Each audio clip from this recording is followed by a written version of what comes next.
Hello दोस्तों, मेरा नाम ईशेंदु है and welcome to Simply Crack. दोस्तों, जैसा कि आपको मालूम होगा कि एसएससी सीपीओ टीयर 1 की आंसर की आ चुकी है।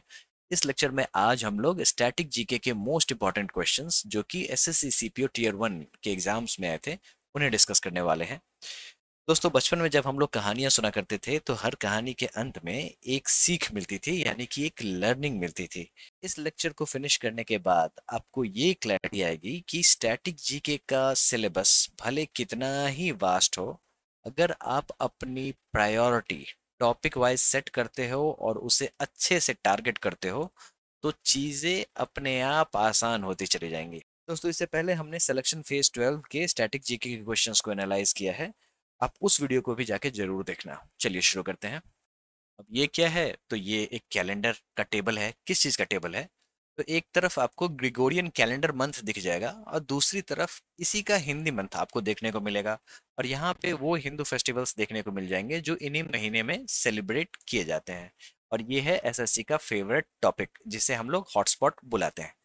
देखो दोस्तों, ऐसा है, जो ग्रिगोरियन कैलेंडर के हिसाब से हमारे यहाँ साल की शुरुआत जनवरी से होती है, लेकिन हिंदी मंथ के हिसाब से या तो वो चैत्र से शुरुआत होगी या फिर वो वैशाख से शुरुआत होगी। और ये डिपेंड करता है जो कैलेंडर किस तरीके का है। अब एरिया वाइज अलग अलग कैलेंडर को लोग फॉलो करते हैं।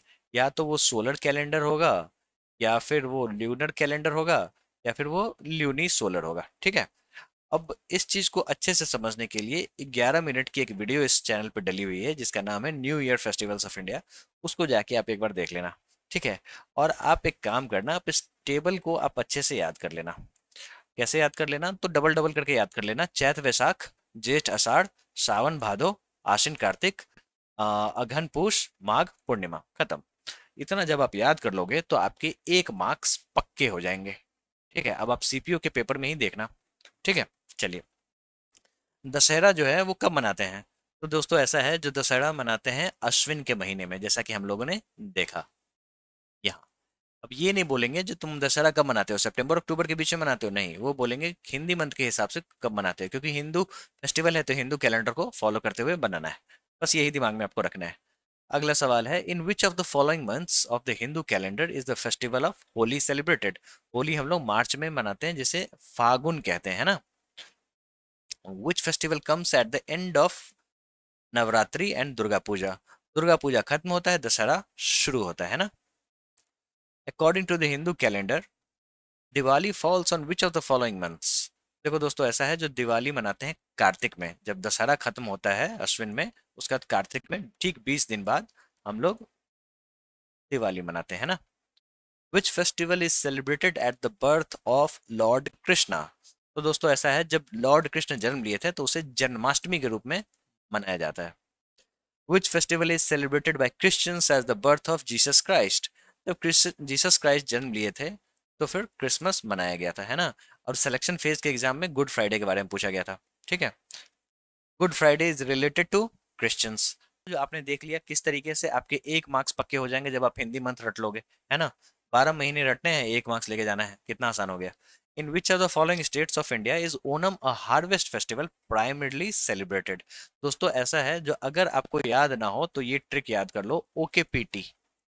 ओके यानी कि ओनम टू केरला, ठीक है, और PT Pongal to Tamil Nadu. Okay PT बस याद कर लेना।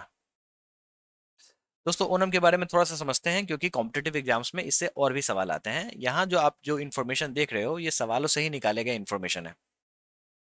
ओनम भी न्यू ईयर आपको फेस्टिवल है। और एक चीज याद रखो, जो केरला का जो न्यू ईयर होता है ना, उसको चिगम बुलाते हैं, चिगम।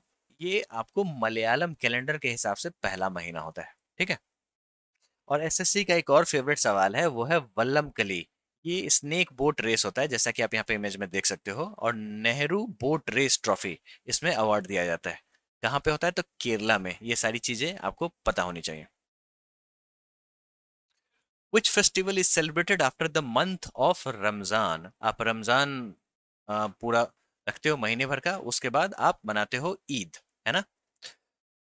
देखो दोस्तों, ऐसा है, जो ईद जो होता है वो इस्लामिक कैलेंडर के हिसाब से 9th मंथ होता है। ठीक है। और लास्ट डे में, रमजान के लास्ट डे में आप लोग ईद मनाते हो जब चांद दिख जाता है। इतना तो आपको पता ही होगा, है ना।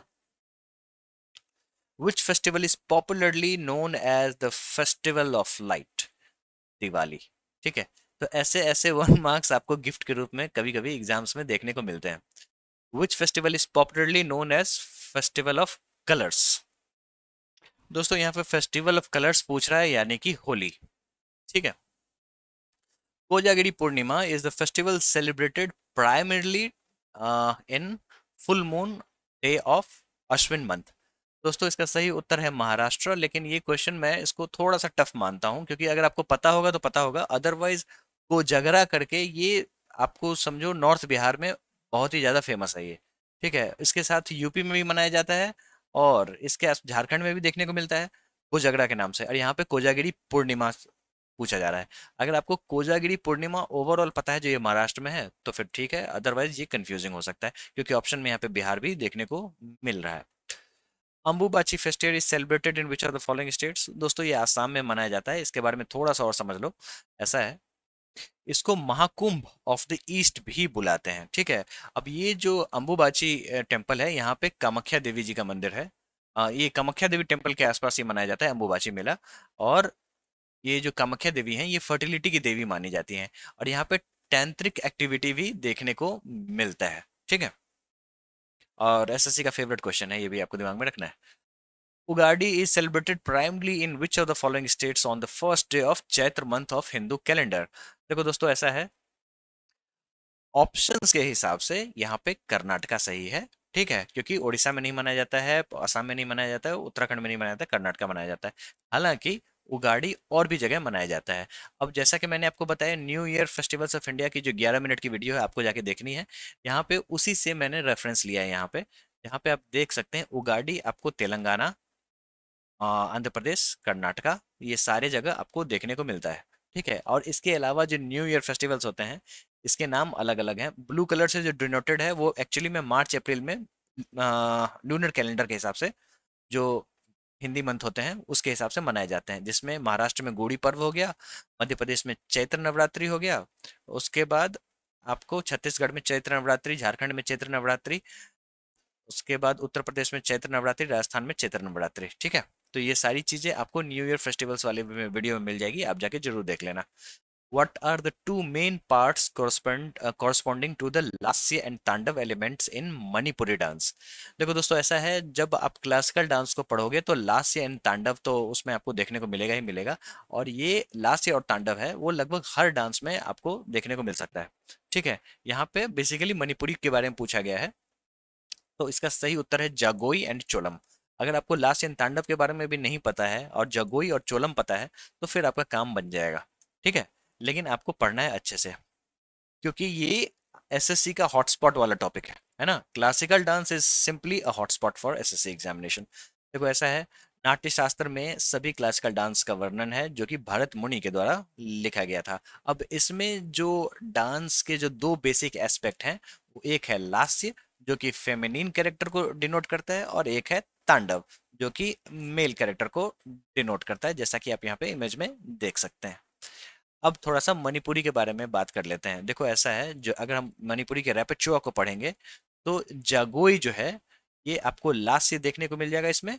ठीक है, यानी कि फेमिनिन कैरेक्टर, और चोलम जो है वो आपको तांडव देखने को मिल जाएगा, ये मेल कैरेक्टर आपको मैस्कुलिन कैरेक्टर देखने को मिल जाएगा। इसके अलावा मणिपुरी के जितने भी इंपॉर्टेंट कीवर्ड्स हैं यहाँ पे आपको देखने को मिल जाएंगे। एक है तो वैष्णविज्म। ठीक है, फिर राजा चंद्रभाग जो थे उन्होंने ही इसका रिवाइवल अटेम्प्ट लिया था। फिर रविंद्रनाथ टैगोर का भी जुड़ाव है मणिपुरी से, क्योंकि इन्होंने शांति निकेतन में इसको इंट्रोड्यूस किया था। रविंद्रनाथ टैगोर बहुत ही ज्यादा शांति निकेतन को रिवाइव करके रख मतलब वाइव क्रिएट करके रखते थे। जैसे आपको पता है इंडिया में जूडो जो स्पोर्ट्स है वो पहली बार शांति निकेतन में ही रविन्द्रनाथ टैगोर लेके आए थे। और मणिपुर का ही एक मार्शल आर्ट फॉर्म है जिसे हम लोग थांग टा के नाम से जानते हैं। ठीक है, तो कभी कभी कॉम्पिटेटिव एग्जाम्स में उससे भी सवाल आता है, संकीर्तन से सवाल आता है, और जो इक्विपमेंट्स यूज होते हैं डोल चोलम इससे सवाल आता है, करताल चोलम से आता है, पुंग चोलम से आता है, और जैसा कि मैंने बताया थांगटा से आता है। दोस्तों ऐसा है, जो यूनेस्को के इंटेंजिबल कल्चरल हेरिटेज लिस्ट का पार्ट है इसका मणिपुरी संकीर्तन, जैसा कि यहाँ पे आप यहाँ पे देख सकते हैं। तो ये सारी चीजें आपको पता होनी चाहिए। ठीक है दोस्तों इसका पीडीएफ आपको हमारे टेलीग्राम चैनल पे मिल जाएगा, आप जाके उस पूरे स्लाइड को अच्छे से पढ़ जाना, जो भी इंपॉर्टेंट वाले कीवर्ड्स हैं उसको जरूर देख लेना, वो सवालों के लिए हॉटस्पॉट का काम करते हैं। Indian classical dance is an umbrella under which various performing arts, whose theory and practice can be traced to the Sanskrit text नाट्य शास्त्र, is a foundational treatise by, simply पूछ रहा है जो नाट्य शास्त्र किसके द्वारा लिखा गया है, तो भरत मुनि के द्वारा, जैसा कि हम लोगों ने ऑलरेडी देखा है ना। यहाँ भी देखा नाट्य शास्त्र बाय भरत मुनि, और आगे भी देखेंगे। देखो दोस्तों ऐसा है, जो क्लासिकल डांस की बात होगी तो एक नाम तो जरूर आएगा, भरत मुनि का नाट्य शास्त्र, और दूसरा एक और नाम नजर आएगा जिसका नाम है अभिनय दर्पण, जो कि नंदिकेश्वर के द्वारा किताब लिखी गई, जैसा कि आप यहाँ पे इमेज में देख सकते हो। ठीक है, नंदिकेश्वर ने क्या किया था, डांस के जितने भी एलिमेंट्स होते हैं ना, नृत्य, नाट्य, नृत्य, इन सभी का व्याख्यान किया था। और फाउंडेशनल टेक्स्ट की बात कर लें तो भरत मुनि का नाट्य शास्त्र। Which of the following classical dance forms was initiated by Srimanta Sankar Dev, a Vaishnava saint? दोस्तों इसका सही उत्तर है सत्रिया, जैसा कि आप यहाँ पे देख सकते हैं। ऐसा है, जो सत्रिया जो अभी करंट फॉर्म में है वो शंकर देव जी की ही देन है। सत्रिया आपको आसाम का क्लासिकल डांस है, और ये नाम कहाँ से पड़ा, तो वैष्णव मोनेस्ट्रीज जो हुआ करते थे उसको बुलाते थे सताराज। ठीक है, और इसी से आपका नाम सत्रिया देखने को मिलता है। ठीक है, और ये अंकिया भावना का पार्ट है, और अंकिया भावना का जो म्यूजिकल कॉम्पोजिशन है उसे बोर गीत बुलाते हैं। तो ये सारी चीजें आपको पता होनी चाहिए। Which of the following classical dance forms is usually concluded with tarangam? अब कौन सा ऐसा क्लासिकल डांस फॉर्म है जो कि तरंगम से समाप्त होता है, मतलब तरंगम से खत्म होता है? दोस्तों इसका सही उत्तर है कुचिपुड़ी। ऐसा है, जो कुचिपुड़ी का ओरिजिन कहाँ से हुआ, तो फिर एक गांव था आंध्र प्रदेश में कुचेलापुड़ी, वहीं से इसका ओरिजिन हुआ। और दो व्यक्तियों को श्रेय जाता है, एक है सिद्धेंद्र योगी और एक है तीर्थ नारायण यति। सिद्धेंद्र योगी जी ने किताब लिखी थी, उसका नाम है भाम कल्पम। ठीक है, अब ये जो कुचिपुड़ी है उसका जो आपको समझो, जब खत्म किया जाता है, समाप्त किया जाता है, उससे पहले तरंगम किया जाता है, जिसमें क्या है ना, जो ब्रास प्लेट के एज पे नर्तकी डांस करती है। ठीक है, थोड़ा सा टफ होता है ये, और एक इसी का पार्ट है जलचित्र नृत्यम। ठीक है, अब ये हमने निमोनिक्स बनाया था, जो जिससे कुचिपुड़ी के जितने भी एलिमेंट्स हैं, एक्सपोनेंट्स हैं, सारे याद हो जाए। यहाँ पे आप देख सकते हो जो ब्रास प्लेट है, इसी ब्रास प्लेट पे खड़े होके डांस किया जाता है। ठीक है, और जल में चित्र देखने को जलचित्र नृत्यम कहते हैं, ये भी कुचिपुड़ी का पार्ट है। सिलेक्शन फेज 12 में वेदांतम सत्यनारायण जी से सवाल आया था, ये रहा। Mallika Sarabhai is famous for which of the following dances? तो ये भी कुचिपुड़ी से ही रिलेटेड है। यहाँ पे जितने डांस फॉर्म दिख रहे हैं उसके हिसाब से कुचिपुड़ी। अब यहाँ पे क्या मतलब है, जो यहाँ पे जितने डांस फॉर्म दिख रहे हैं, तो कहने का मतलब मल्लिका साराभाई जो है वो कुचिपुड़ी के साथ साथ भरतनाट्यम भी करती हैं। ठीक है, who among the following was primarily N exponent of Bharatanatyam dance? अब केलुचरण महापात्रा ओडिसी के हैं। ठीक है, गुरु बिपिन सिंह मणिपुरी के हैं। भरतनाट्यम के लिए रुक्मिणी देवी अरुण डेल। ठीक है, और बिरजू महाराज कथक। इन सभी पे सवाल आते हैं, इन सभी के बारे में आपको पता होना चाहिए। इसका सही उत्तर है रुक्मिणी देवी अरुणडेल, जैसा कि आप यहाँ पे देख सकते हैं। अब सिलेक्शन फेज 12 में सवाल आया था अल्ला रिपु से, तिल्हाना और श्लोका से। Chitra Visweswaran is a famous dancer of which of the following dance genre? दोस्तों ये भी भरतनाट्यम से रिलेटेड है। Who among the following Bharatnatyam dancers was bestowed with the title of Asthan Nartaki resident dancer by the Tirumala Tirupati Devasthanam Temple? देखो दोस्तों ऐसा है, जो जैसा कि आपको मालूम होगा, भारतनाट्यम जो है ये देवदासी सिस्टम से रिलेटेड है, जो बेसिकली टेम्पल डांसर्स हुआ करते थे। ओडिसी भी टेम्पल डांसर से रिलेटेड है, भरतनाट्यम भी टेम्पल डांसर से रिलेटेड है, लेकिन भरतनाट्यम सबसे ज़्यादा है। अब इस डांस को समझो एक तरीके से ब्रिटिशर्स ने बैन लगा दिया था, और फिर इसका रिवाइवल अटेम्प्ट लिया था रुक्मिणी देवी अरुणडेल ने। ठीक है, और जो देवदासी प्रथा है उसी से आया हुआ है भरतनाट्यम, उसी से निकल के आया है भरतनाट्यम, है ना।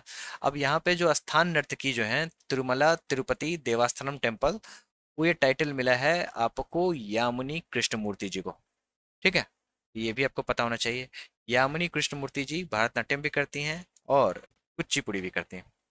ठीक है, ओंगारा यामिनी कृष्णमूर्ति, जैसा कि मैंने आपको बताया, ये भरतनाट्यम डांसर भी हैं और कुचिपुड़ी डांसर भी हैं, और इन्हें रिकॉग्निशन मिला है एज एन स्थान नर्तकी resident dancer of the Tirumala Tirupati Devasthanam temple.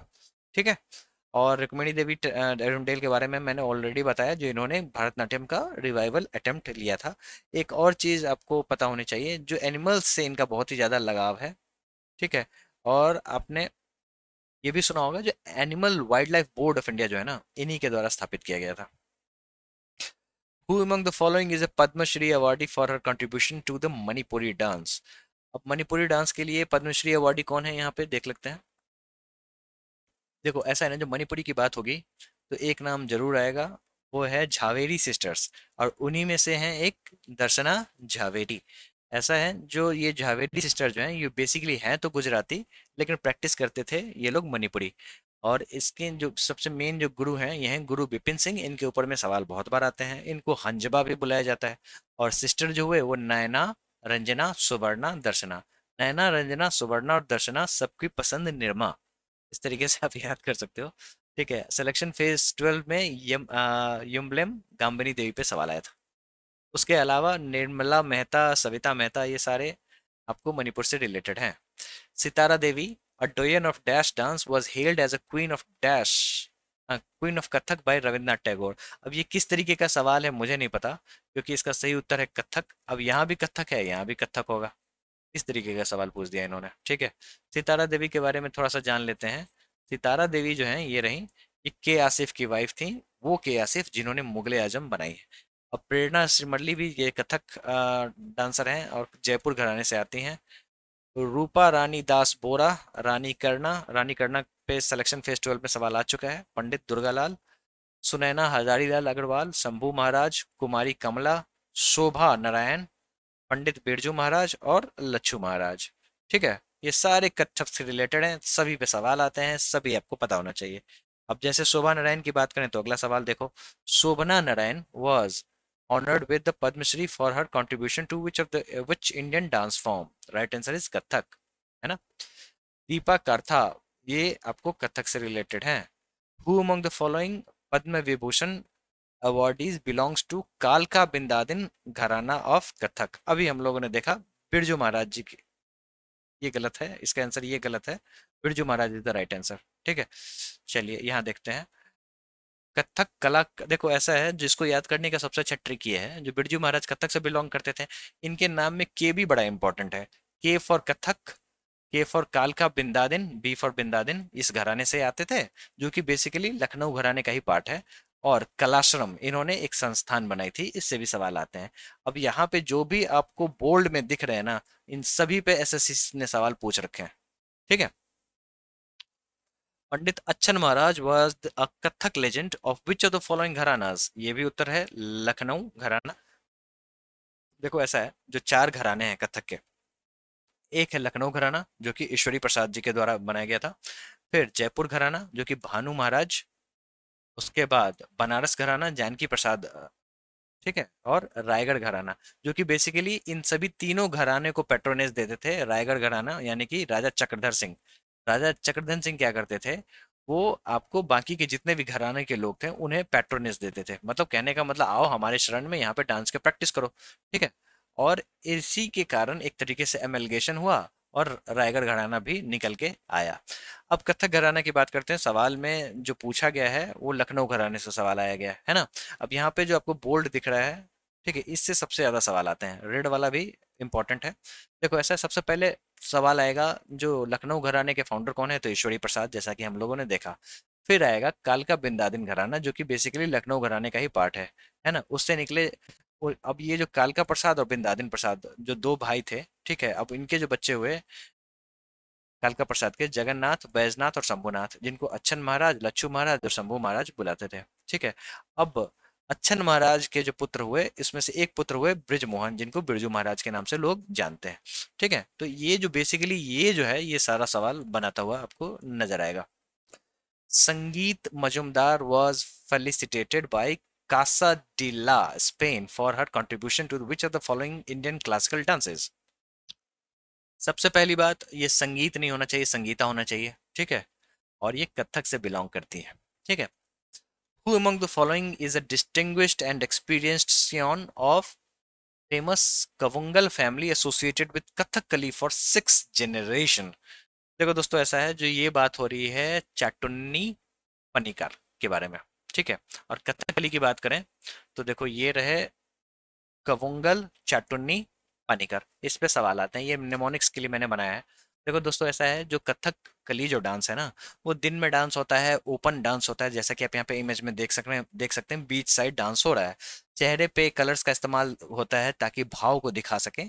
और इनके जो थीम्स होते हैं वो आपको जो एपिक्स होते हैं उस पे बेस्ड होते हैं। फॉर एग्जाम्पल रामनट्टम, कृष्णनट्टम, रामायण, महाभारत, इन सभी से थीम लिया जाता है, इसीलिए यहाँ पे मेंशन्ड है रामनट्टम और कृष्णट्टम। नलचित्रट्टम जो है वो भी इसी का पार्ट है, नलचरित्रम सॉरी। और यहाँ पे शेक्सपियर भी लेटा हुआ है, वो इसलिए लेटा हुआ है ताकि शेक्सपियर के जो प्लेज है ना वो भी आपको इसमें अडॉप्टेड दिख जाएंगे। तो ये सारे जो हैं आपको कथक कली से एसोसिएटेड है। और यहाँ पे जो सवाल आया है वो आया है कवुंगल चाटुन्नी पानीकर, जो चाट खा रहा है और उसको गोपीनाथ पानी पिला रही है ना। Who among the following is a famous personality of the dance form of Mohiniyattam? ठीक है। अब मोहिनीअट्टम जी के बारे में पूछा जा रहा है तो सुनंदा नैयर, ये नाम बड़ा इंपॉर्टेंट है, ये आपको पता होना चाहिए। ऐसा है, जो सुनंदा नैयर जी पे बहुत बार सवाल आए हुए हैं, तो यहाँ पे मैंने जो कुछ सवाल हैं वन लाइनर्स फॉर्म में जो कि एसएससी के द्वारा पूछे जा चुके हैं, ये आपको पता होना चाहिए। Sunanda Nair completed her PhD from Mumbai University for her thesis on internal lyrical feminism on in which classical dance Mohiniyattam. जैसा कि मैंने आपको बताया, ये सारे सवाल एसएससी के ही दिए गए हैं, ये वन लाइनर फॉर्मेट में आपको दिया गया है। Which of the following dance forms is represented by Kelu Charan Mahapatra? देखो दोस्तों, ऐसा है, जब ओडिसी का नाम आएगा तो केलू चरण महापात्रा जी का नाम जरूर आएगा, ठीक है। और भी नाम जान लो, संयुक्ता पनिंगड़ी सीएचएसएल में पूछा गया है। मायाधर राउत, ये इनको इनके साथ थोड़ा सा ट्रेजेडी ये हो गया था ना, जब बूढ़े थे तो खेल गांव में इनके पास घर था, तो पुलिस वालों ने इन पे निकाल दिया था, इनको निकाल दिया था, इसके कारण न्यूज़ बन गया था ये। फिर रामली इब्राहिम, इसके अलावा कुछ और हैं, पंकज चरण दास, देबा प्रसाद दास, रघुनाथ दत्ता, सोनल मानसिंह। सोनल मानसिंह आपको ओडिसी भी करेंगे और भरतनाट्यम भी करते हैं। माधवी मुद्गल और कुमकुम मोहंती और सुतप्ता तालुकार, ये सारे इंपॉर्टेंट हैं। थीएम सूर्यमुखी देवी इज who received the संगीत नाटक अकादमी award 2003 in which of the following contribution to the? दोस्तों, मैंने सिलेक्शन फेज में बताया था, जो इस तरीके का नाम का जो पैटर्न दिखेगा ना, फर्स्ट नेम में एम से खत्म हो रहा है, लास्ट में देवी लग रहा है ना, तो ये आपको मणिपुरी से रिलेटेड है। जैसा कि आप यहाँ पे देख सकते हैं, मैंने एग्जाम्पल के लिए लगा रखा है, इलाम इंदिरा देवी, है ना, अक्खम लक्ष्मी देवी, उसके बाद लॉरेम्बम पिनो देवी, यम्बलम्बम गाम्बिनी देवी, इसके ऊपर में सवाल सिलेक्शन फेज में आ चुके हैं। Which of the following dances is not a part of Odia culture? अब इसमें से कौन सा ऐसा पार्ट है जो उड़िया कल्चर का नहीं है? पैका तो है, गोटीपुआ है, दलखई है, कथकली नहीं है, ठीक है।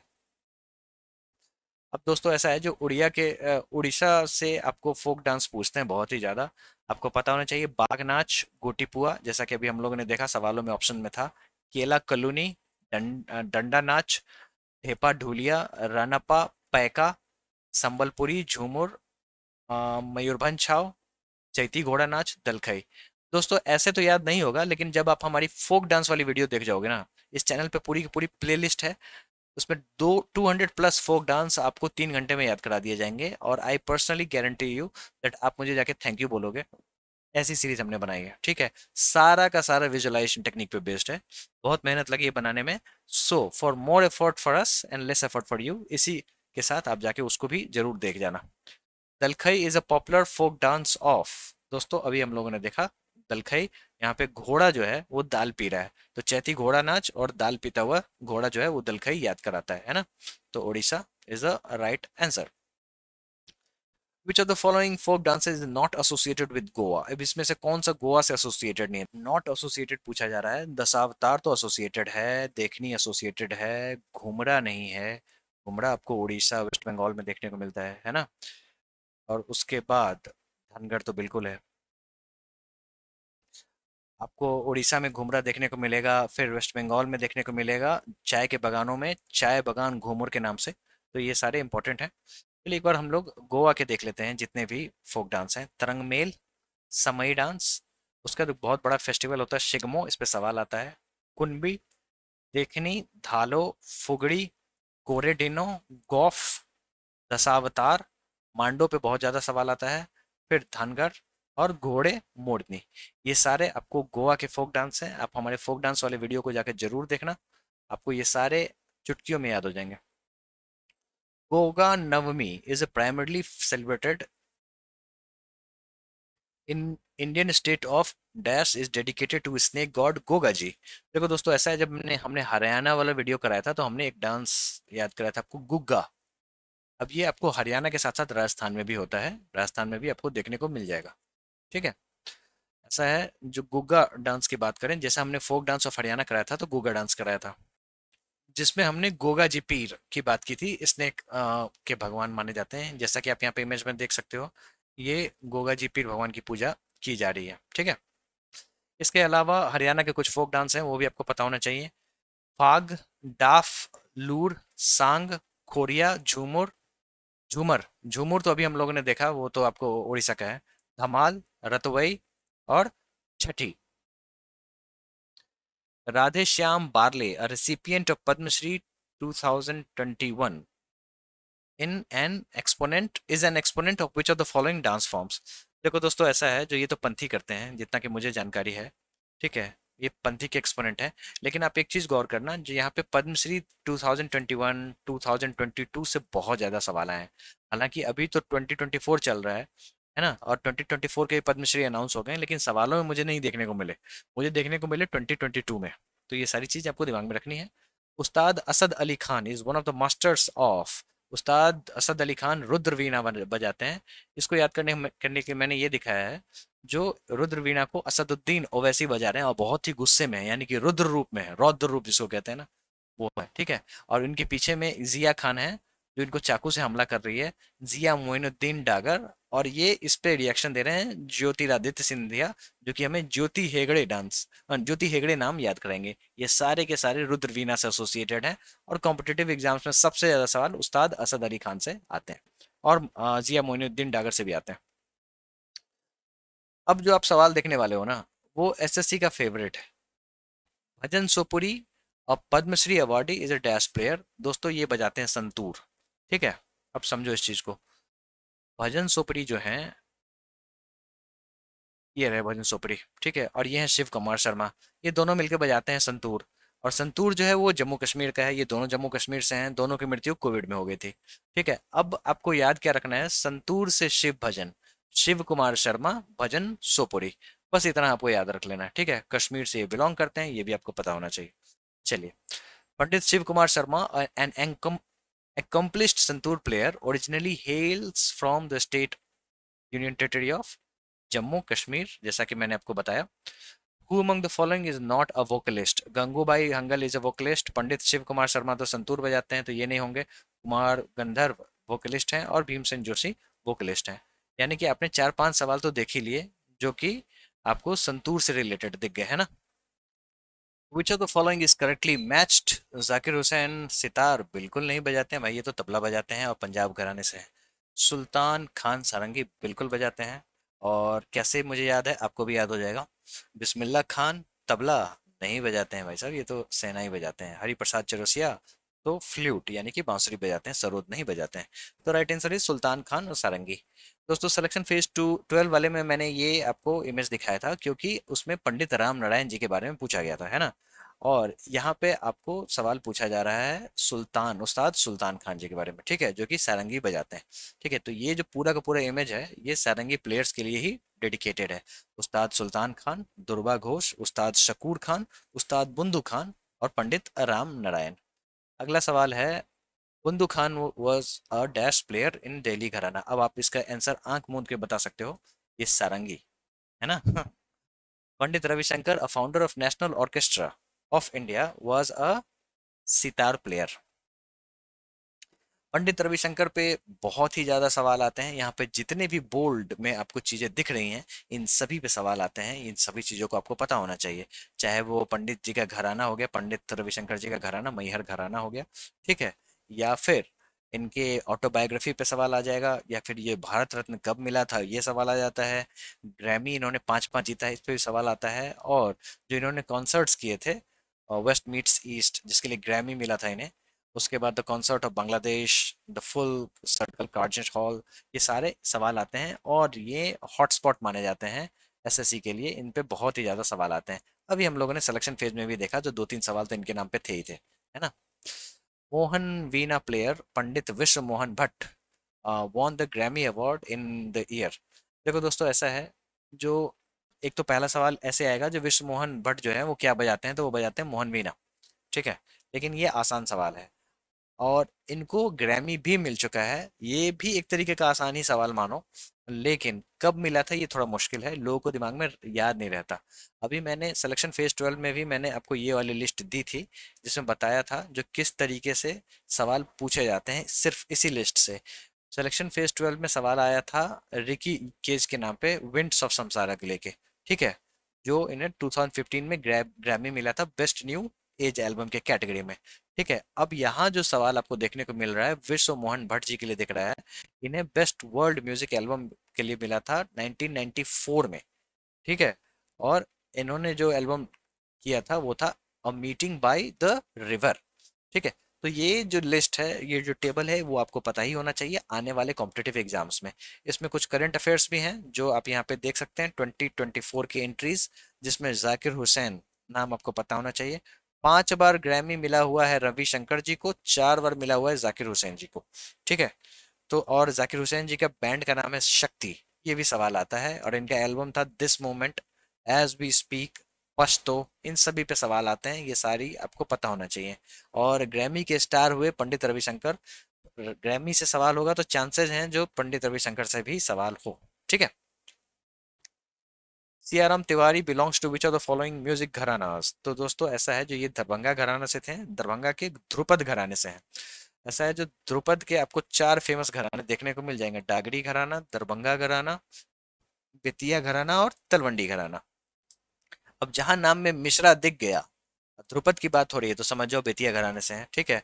मलिक जितने हैं वो आपको दरभंगा घराने से दिख जाएंगे, है ना। और तिवारी जो है वो भी आपको दरभंगा घराने से देखने को मिल जाएंगे।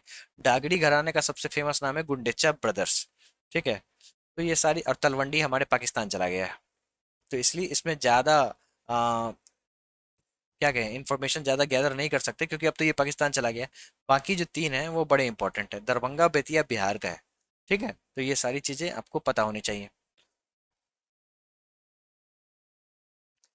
Who among the following Indian musicians is known for his contribution to the field of Hindustani music for the classification of rags into 10 parts? Selection phase 2 में भी ये सवाल देखा मुझे, और यहाँ भी देखने को मिल रहा है ना। उसमें पूछा गया था जो आपको नोटेशन सिस्टम में, म्यूजिक में नोटेशन सिस्टम कौन लेके आए, और यहाँ पे ये सवाल दिख रहा है, ठीक है। तो नाम है पंडित विष्णु नारायण भतखंडे, आजकल एसएससी के क्वेश्चंस में छाए रहते हैं। Who among the following is the pioneer and the founder of किराना घराना of हिंदुस्तानी म्यूजिक? देखो दोस्तों, ऐसा है, जब सबसे पहली बात, जब भी घराना की बात आएगी तो आप फाउंडर जरूर याद कर लेना। बाकी के एक्सपोनेंट्स आप याद करो ना करो, फाउंडर जरूर याद कर लेना। याद तो आपको दोनों करना चाहिए अगर आपके पास समय रहे, लेकिन फाउंडर प्रायोरिटी पे डाल देना, ठीक है।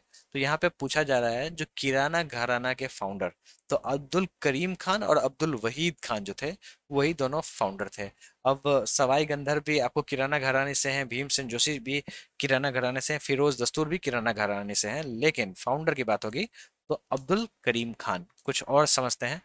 देखो ऐसा है, जो किराने की दुकान है करीम एंड वहीद किराना स्टोर, ठीक है, ये अब्दुल करीम खान है, ये अब्दुल वहीद खान है, दोनों मिलकर किराना दुकान चलाते हैं। और ये उन्होंने सामान बाहर लगा रखा है।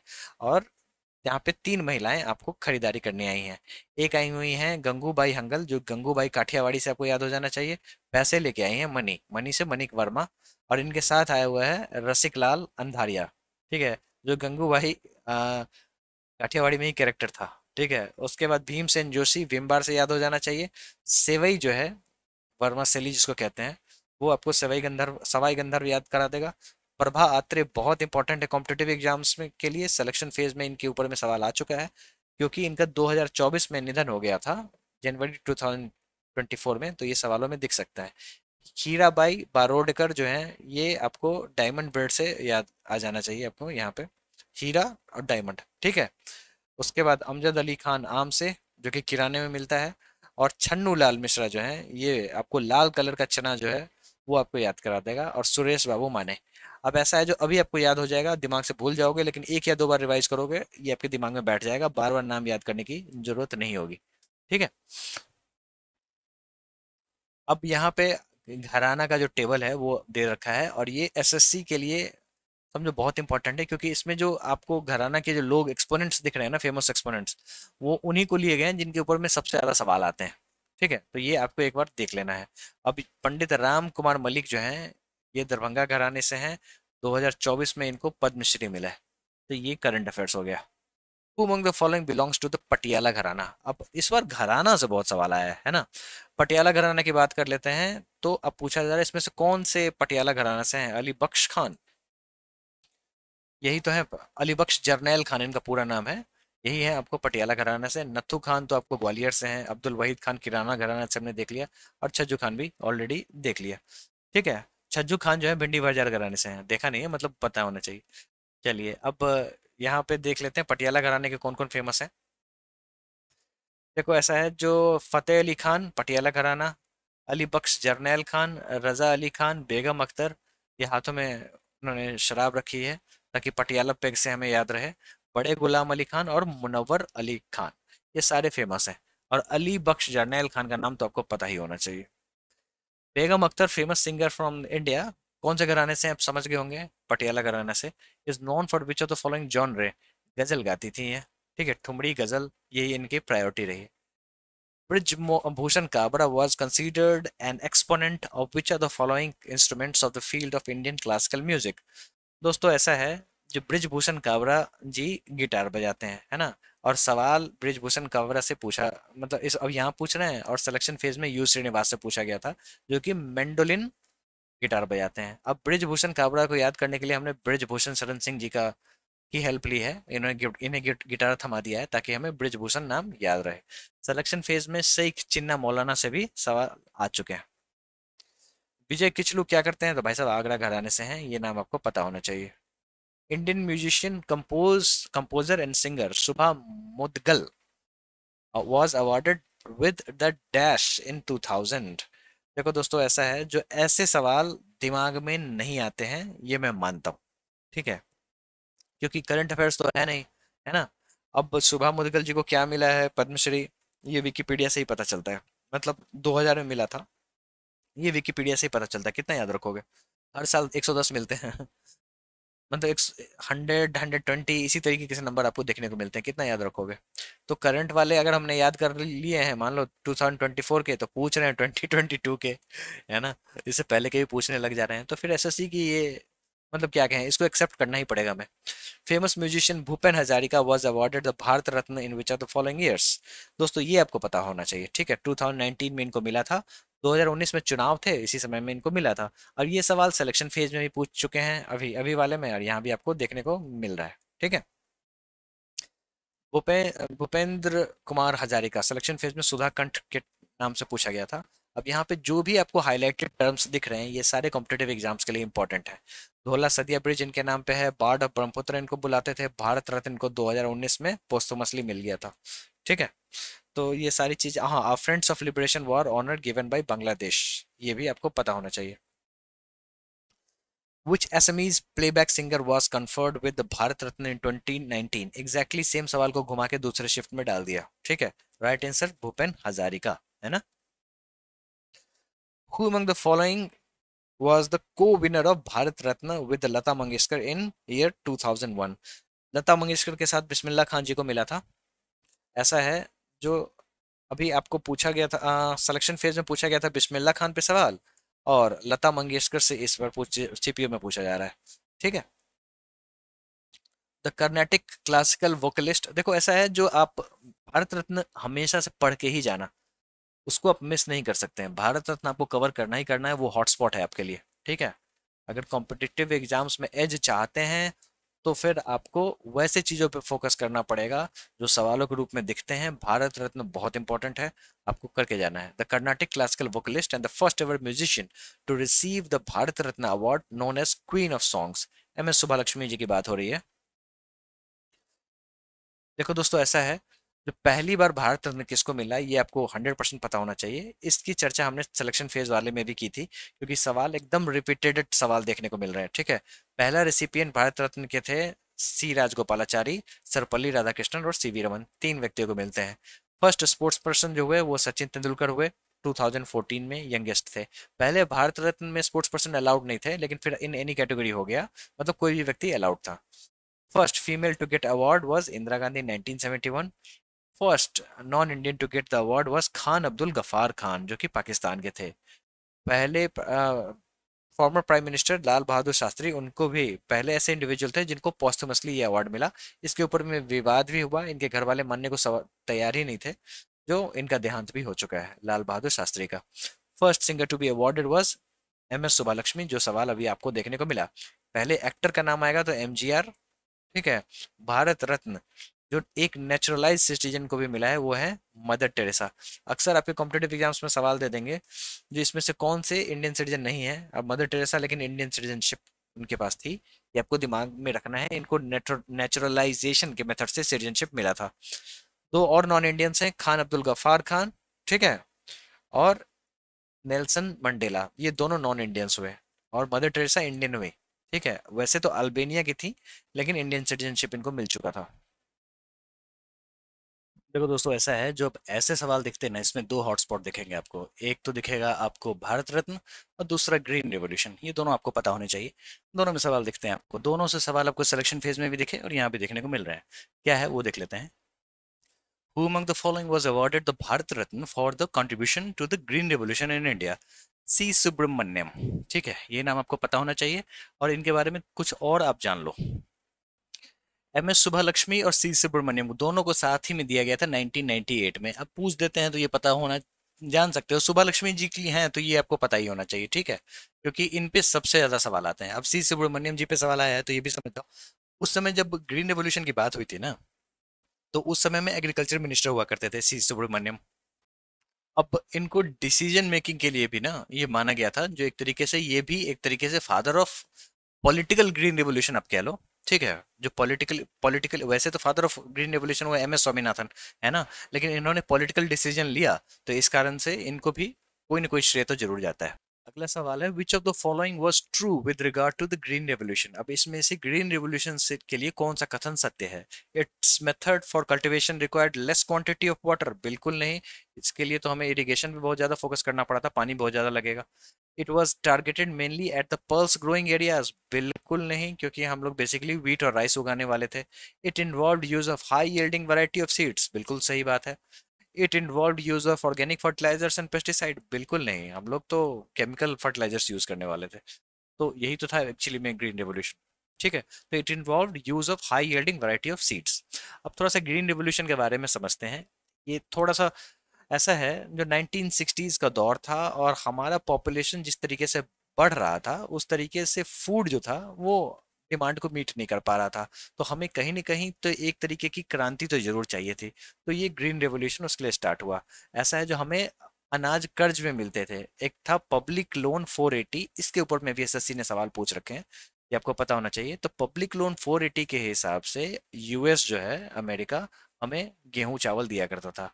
अब इसके लिए क्रिटिसिज्म भी हुआ था, जो जो जिस प्रकार के गेहूं हमें दिए जाते थे वो खाने लायक थे नहीं। ठीक है, तो फिर हमें अपने आप में आत्मनिर्भर बनना था। तो यहाँ पे आपको ग्रीन रेवोल्यूशन शुरू हुआ। अमेरिका के एक साइंटिस्ट थे नॉर्मन बोरलॉग, वो आए और उन्होंने कहा आप यहाँ पे ही हाई यील्ड वैरायटी के सीड्स के साथ अपना चावल गेहूं उगाना शुरू करो। MS स्वामीनाथन आगे आए, ठीक है, इन्हीं के चेले थे, और इन लोगों ने मिलकर ग्रीन रेवोल्यूशन को स्टार्ट किया। बहुत ही इंपॉर्टेंट डिसीजन लेना था, और इसीलिए आपको चिदम्बरम सुब्रमण्यम जो थे, इसीलिए इनको political father of green revolution कहा जाता था। उस समय में ये एग्रीकल्चर मिनिस्टर हुआ करते थे। ठीक है, MS स्वामीनाथन कॉम्पिटेटिव एग्जाम्स के लिए इंपॉर्टेंट हैं, क्योंकि आपको इनका देहांत अभी हाल ही में हुआ है, और ये father of green revolution in India थे, है ना। फिर एक और नाम आप समझ जाओ, दिलबाग सिंह अठवाल, ये थे आपको wheat revolution, father of wheat revolution. SSC में सवाल पूछा जा चुका है और अक्सर ये लोगों को नहीं मालूम होता है, ये आपको पता होना चाहिए। और नॉर्मन ई बोरलॉग को कौन नहीं जानता है, असली फादर ऑफ ग्रीन रेवोल्यूशन यही हुए, इंडिया के फादर हुए एम एस स्वामीनाथन। तो ये सारे जो हैं, ये सभी, इन सभी लोगों का क्रेडिट जा रहा है, जो हमें एक तरीके से फूड सिक्योरिटी जो भारत को मिली, वो इन्हीं लोगों की देन है। In which of the following ways were the farmers encouraged to begin to use the high yielding variety seeds? अब पूछा जा रहा है जो फार्मर्स को किस तरीके से इनकरेज किया गया ताकि ये हाई यील्डिंग वैरायटी सीड्स को इस्तेमाल में लाएं। तो उनके बच्चों को फ्री एजुकेशन दिया गया? बिल्कुल नहीं। Agriculture labours were paid wages directly by the government? बिल्कुल नहीं। Farmers were given monetary support in cash to cultivate food crops grains? बिल्कुल नहीं, कैश बेस्ड नहीं था। The government provided seeds and other inputs at prices lower than those prevailing in the market? बिल्कुल सही बात है। इन्हें सब्सिडाइज रेट में सीड्स और अदर इनपुट्स जो मिले, मतलब डीजल का मिला, सब्सिडी मिला, सीड्स का मिला, और जो मैकेनाइज्ड फार्मिंग के लिए जो चीजें लगती हैं वो सारी चीजें मिली थी, तब जाके हमारे यहाँ ग्रीन रेवोल्यूशन आया, है ना। केंद्रीय Mahadev temple at Khajuraho was built under which of the following dynasties? देखो ऐसा है, जब भी वर्ल्ड हेरिटेज साइट को आप कवर कर लोगे तो चांसेस है कि आपके कॉम्पिटिटिव एग्जाम में आपको कहीं ना कहीं से सवाल देखने को मिल जाएंगे, इधर डायरेक्टली और इनडायरेक्टली। अब यहाँ पे इनडायरेक्टली ये सवाल मैं मानता हूँ जो पूछा जा रहा है, ठीक है। ठीक है, वर्ल्ड हेरिटेज साइट से सवाल बहुत ही ज्यादा आते हैं, ठीक है। तो ये आपको पता होना चाहिए, इसका सही उत्तर है चांडेलाज, ठीक है। अब थोड़ा सा और समझते हैं, ये देखो टेम्पल्स ऑफ इंडिया का स्लाइड है ये। बेसिकली लार्जेस्ट टेम्पल नागर स्टाइल का है आपको केंद्रीय महादेव टेम्पल, जो कि पंचायतन स्टाइल में बनाया गया था, और ये चांदेलाज खजुराहो स्कूल से बिलोंग करता है, ठीक है। सोलंकी स्कूल का एग्जाम्पल हो गया सन टेम्पल, जो कि मोढेरा गुजरात में है। और ओडिशा स्कूल का एग्जाम्पल हो गया कोणार्क का सन टेम्पल, जो कि ओडिशा में है। अब जैसा कि मैंने आपको बताया वर्ल्ड हेरिटेज साइट से इसका लेना देना है, तो खजुराहो ग्रुप ऑफ मॉन्यूमेंट्स जो है ना, वो वर्ल्ड हेरिटेज साइट्स बने 1986 में, ठीक है। वहीं पे आपको ये केंद्रीय महादेव टेम्पल दिख जाएगा। अब सेंसस से सवाल ले लेते हैं। With regard to the components of the population density which state is the odd one out of the following? आपके ऑप्शंस हैं तमिलनाडु, बिहार, अरुणाचल प्रदेश एंड उत्तर प्रदेश। आपको पता होगा अरुणाचल प्रदेश में लोएस्ट पॉपुलेशन डेंसिटी है, जैसा कि आप यहाँ पे देख सकते हैं। लो डेंसिटी स्टेट्स में सबसे पहले अरुणाचल प्रदेश आता है, जिसकी डेंसिटी है 17 पर स्क्वायर किलोमीटर, जो कि काफ़ी कम है ना। और यूनियन टेरिटरी की बात करेंगे तो 46 है आपको अंडमान एंड निकोबार का। Which of the following states has the lowest literacy rate as per the Census of India 2011? दोस्तों लोएस्ट लिटरेसी रेट की बात करेंगे तो बिहार जो है वो लोएस्ट लिटरेसी रेट ये देखने को मिलता है, मेल में भी और फीमेल में, ठीक है। Lowest mail literacy rate, lowest female literacy rate, दोनों में आपको बिहार ही देखने को मिलेगा, ठीक है। और बिहार की ओवरऑल लिटरेसी रेट की बात करें तो 61.80%। What is the national female participation rate as per the census of India 2011? दोस्तों यहाँ पे दो चीजें इस बार देखनी गई हैं, जो इस बार फीमेल वर्क फोर्स पार्टिसिपेशन पूछा जा रहा है, ठीक है। और वो भी सेंसस का डेटा पूछा जा रहा है। वैसे पीरियोडिक लेबर फोर्स सर्वे जो होता है उसमें तो डेटा होता ही होता है, लेकिन आपको सेंसस ऑफ इंडिया से रिलेट करके ये पूछा जा रहा है। पूछा जा रहा है जो महिलाओं का वर्क फोर्स में पार्टिसिपेशन कितना है, तो ओनली 25.51% है। इसमें भी सबसे ज्यादा एग्रीकल्चर है, ठीक है। तो ये भी आपको दिमाग में रखना है। फिर अब मेल का भी पूछ ले रहे हैं, एक शिफ्ट में फीमेल का पूछा, दूसरे में मेल का पूछ लिया। तो मेल की बात करें तो 53.26% जो है वो मेल्स का वर्कफोर्स पार्टिसिपेशन रेट है। According to the census of India 2011, other religions and persuasions formed what percentage of country's population? देखो ऐसा है, जो रिलीजन की बात करेंगे तो ठीक है, समझ में आता है, इसको मैंने बता भी रखा है, सेंसस में पढ़ा भी रखा है, जो आप यहाँ पे देखोगे अलग से मेंशन कर रखा है अदर रिलीजन एंड परसुएशंस। लेकिन ये डेटा आपको जल्दी याद नहीं रहती जितना मुझे जानकारी है। जैसे आप क्या करोगे, सबसे ज्यादा आप हिंदू पॉपुलेशन देख लोगे, सबसे ज्यादा कहाँ है, मुस्लिम्स के बारे में पढ़ लोगे, क्रिश्चियन सिक्स भी जान लोगे, लेकिन अदर्स में कौन सा है ये परसेंटेज वाइज याद रखना मुश्किल है। पूछा जा रहा है तो सवाल के जवाब रहा ये, ठीक है। What is the literacy rate in India as per census of 2011? अब यहाँ पे लिटरेसी रेट पूछा जा रहा है, आसान है ये, अक्सर लोग रट के जाते हैं, तो ये आपको पता होना चाहिए 72.98। Which union territory has the lowest literacy rate according to the census of India. ठीक है, अब यहाँ पे union territory with the lowest literacy rate पूछा जा रहा है, तो दोस्तों इसका सही उत्तर है दादरा एंड नगर हवेली। ऐसा ऐसा है, जैसा कि हम लोगों ने यहाँ पे देखा, दादरा एंड नगर हवेली जो है यहाँ पे ओवरऑल लिटरेसी रेट जो है 77.24% है। ठीक है, तो जो कि यूनियन टेरिटरी में लोअर है, वैसे नहीं लेकिन यूनियन टेरिटरी में लोअर है। According to the census 2011, which of the following languages is spoken by the least population in India? ऐसा है, ऑप्शन में है आपके संस्कृत, डोगरी, असमीज एंड कोंकणी। संस्कृत एक ऐसा लैंग्वेज है जो बहुत ही कम लोगों के द्वारा बोला जाता है। यहाँ पे लिंग्विस्टिक कंपोजिशन आप देख सकते हैं, सबसे ज़्यादा जो है वो हिंदी बोला जाता है, उसके बाद बंगाली बोला जाता है, फिर मराठी, तेलुगु, तमिल, गुजराती, उर्दू, कन्नड़, उड़िया, गुजराती, मलयालम, पंजाबी, असमीज एंड मैथिली। ठीक है, एज पर census 2011 what is the percentage of rural population of India. यहाँ पे रूरल पॉपुलेशन पूछा जा रहा है, सिर्फ और सिर्फ परसेंटेज से सवाल आ रहे हैं जम के। 68.8% जो है वो रूरल पॉपुलेशन है। ठीक है, और उसमें भी सबसे ज्यादा पॉपुलेशन कहाँ पे, रूरल पॉपुलेशन, तो हिमाचल प्रदेश। अक्सर लोग बिहार से कंफ्यूज हो जाते हैं, कंफ्यूज नहीं होना है, हिमाचल प्रदेश में हाईएस्ट रूरल पॉपुलेशन है। ठीक है, तो ओवरऑल जो है 68.84 रूरल पॉपुलेशन है। ठीक है, और 31.2% जो है वो अर्बन पॉपुलेशन है। तो ये सारी चीजें आपको पता होनी चाहिए। स्टैटिक ज्योग्राफी से सवालों को ले लेते हैं। The Himalayas have uplifted from which of the following geosynclines. सही उत्तर है टेथिस जियोसिंक्लाइंस। इसको समझते हैं। देखो दोस्तों, ऐसा है, जो अभी जो आप हिमालय देख रहे हो वो पहले ऐसा नहीं था, ये आपको इंडियन प्लेट और यूरेशियन प्लेट के टकराने से बनता है। ठीक है, और जो दो प्लेट टकराते हैं तो हिमालय का अपलिफ्टमेंट होता है, इसी कारण से इसको फोल्ड माउंटेन भी कहते हैं, और ये यंग माउंटेन भी है। ये सारी चीजें आपको पता होनी चाहिए, है ना। अभी अब हिमालय के चार डिवीजन को समझो। एक है ट्रांस हिमालय, उसके बाद ग्रेटर हिमालय, लेसर हिमालय और सबसे नीचे शिवालिक हिमालय। ट्रांस हिमालय को टेथिस हिमालय भी इसी कारण से कहते हैं, क्योंकि ये टेथिस ओशन से एसोसिएटेड है। आप जो यहाँ पे ओशन देख रहे हो, ये पहले टेथिस ओशन के नाम से जाना जाता था। ठीक है,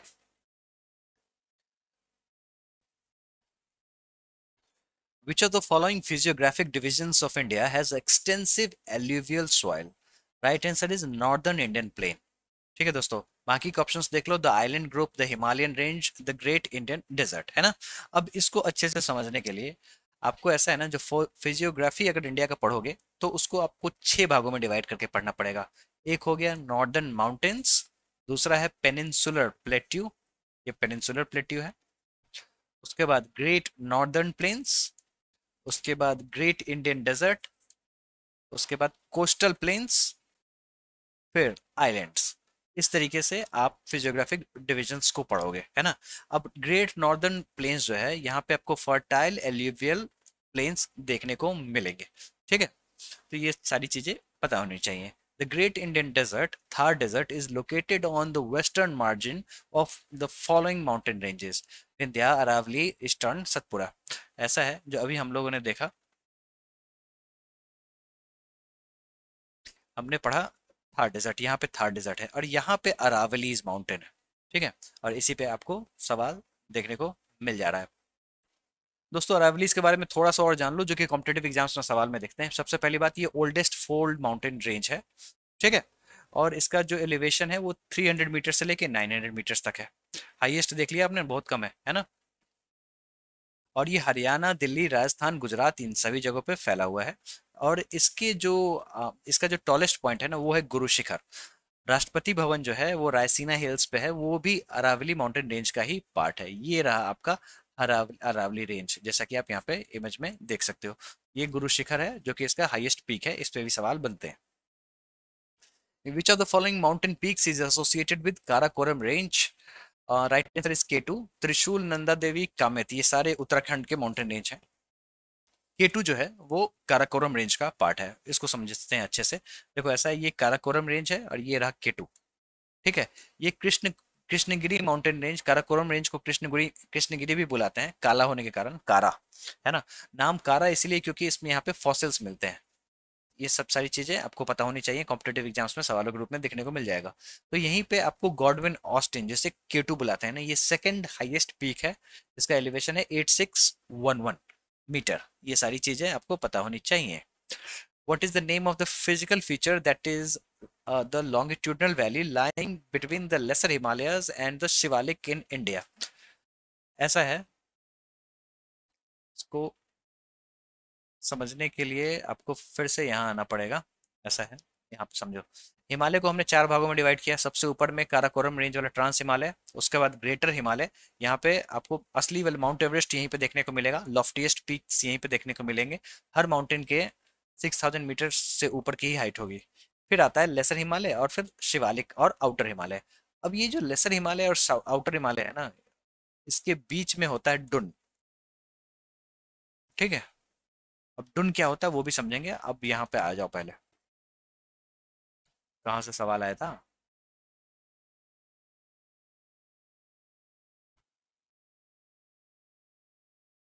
हाँ, तो राइट आंसर इज दुन। आप ये समझो।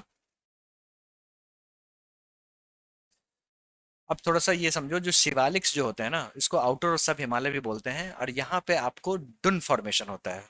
ठीक है, जिसमें देहरादून, कोटली दुन, पाटली दुन। दुन होता क्या है ना, तो समझो ड्राइड लेक होता है। जैसे ये एक पहाड़ है, इसके बीच का एरिया है। अब यहाँ से पानी आया, पानी आता गया, इसके यहाँ इसके कारण सेडिमेंट भी बनता चला गया, और सेडिमेंट बनता चला गया तो यहाँ पे पहाड़ की, यहाँ पे पहाड़ मान लो बीच में फंसा हुआ है, तो यहाँ पे एक तरीके से वैली बन गया, जिसको हम लोग डुन वैली कहते हैं। देहरादून, कोटली दून, पाटली दून यहीं पे आपको देखने को मिल जाएगा। ठीक है। Which biosphere of southern Andhra Pradesh is home to many endemic species including the famous red sanders and the slender loris? दोस्तों, यहाँ पे पुष्पा मूवी अगर आपने देखी होगी तो इस सवाल का उत्तर आप दे सकते हो, Seshachalam is the right answer.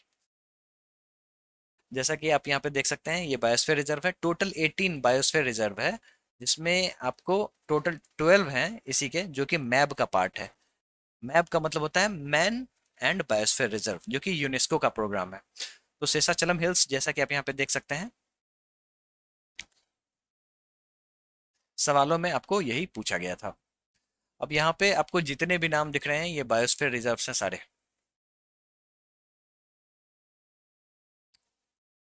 ये आपको पीडीएफ में मिल ही जाएगा। और ये चीज समझो, जिसपे स्टार लगा होगा ना, जैसे यहाँ पे स्टार लगा हुआ है, स्टार लगा हुआ है ना, ये सारे UNESCO man and biosphere reserve के प्रोग्राम के पार्ट हैं, जैसा कि यहाँ पे मेंशन है। टोटल 12 होंगे। Choose the correct statement about the western Ghat. अब वेस्टर्न घाट के बारे में करेक्ट स्टेटमेंट बताना है आपको। The height of the western Ghats progressively increases from north to south. बिल्कुल सही बात है। आपको अन्नायमुडी भी साउथ में ही देखने को मिलेगा, जो कि हाईएस्ट पीक है वेस्टर्न घाट का। Mahendragiri is the highest peak of western Ghat, बिल्कुल नहीं, अन्नामुडी। उसके बाद the western Ghats are higher than the eastern Ghats. Yes, it is true. उसके बाद the height of the western Ghats progressively decreases from north to south. ये तो पहला वाला स्टेटमेंट का ही इनकरेक्ट, ये है ना, काउंटर स्टेटमेंट है, तो ये नहीं होगा। यानी कि right answer is A and C, है ना। देखो, यहाँ पे वेस्टर्न घाट के बारे में थोड़ा सा समझते हैं, क्योंकि मुझे लगता है वेस्टर्न घाट से हर बार सवाल आते ही आते हैं। सबसे पहला एक तो यूपीएससी में सवाल आ गया था, जो कितने डिस्ट्रिक्ट्स को कवर करता है, तो ये भी आपको पता होना चाहिए। आई एम सॉरी, डिस्ट्रिक्ट नहीं, स्टेट्स। ठीक है, तो जैसा कि आप यहाँ पे देख सकते हैं, गुजरात से लेके यहाँ पे तमिलनाडु तक आपको यहाँ पे देखने को मिल जाएगा। तो ये सारी चीजें आपको पता होनी चाहिए। और वेस्टर्न घाट किस तरीके का माउंटेन है, तो ब्लॉक माउंटेन, ये भी इंपॉर्टेंट है, यूनेस्को का वर्ल्ड हेरिटेज साइट है। अन्नामुडी जो है, इसका हाईएस्ट पीक है, 2695 मीटर उसकी हाइट है। ठीक है। Match the following dams with the reverse on which they built. Okay, Hirakud dam जो है वो महानदी पे है, यानी कि ए का फोर किस में है, इसमें है, इसमें है, यानी कि दो ऑप्शन गए। ठीक है, अब बचा ये और ये। नागार्जुन सागर डैम जो है वो कृष्णा रिवर पे है, यानी कि बी का थ्री किस में है, बी का थ्री इसमें है, बी का थ्री इसमें है, यानी कि दोनों ऑप्शन अभी तक टिके हुए हैं। सरदार सरोवर डैम नर्मदा पे है, सी का टू अभी तक ये ऑप्शन टिका हुआ है। तो फिर चेंज कहाँ पे है, अच्छा डी पे है ना, तो टेरी डैम भागीरथी, टीबी, है ना। तो यहाँ पे कौन सा है, भागीरथी कहाँ है, डी का 5, पहला ऑप्शन। तो कभी कभी ऐसा भी सवाल आ जाता है जो आपके पूरे नॉलेज को खंगाल देता है, तो इस चीज के लिए आपको तैयार रहना पड़ेगा। विच of the following rivers is joined by the river Chambal from the south. देखो दोस्तों, ऐसा है, जो चंबल किसका ट्रिब्यूटरी है, तो वो है यमुना का। ये आपको पता होना चाहिए। कैसे पता चलेगा, तो ऐसा है, जो इसका एक नेमोनिक्स है, इस तरीके से आप याद कर लेना।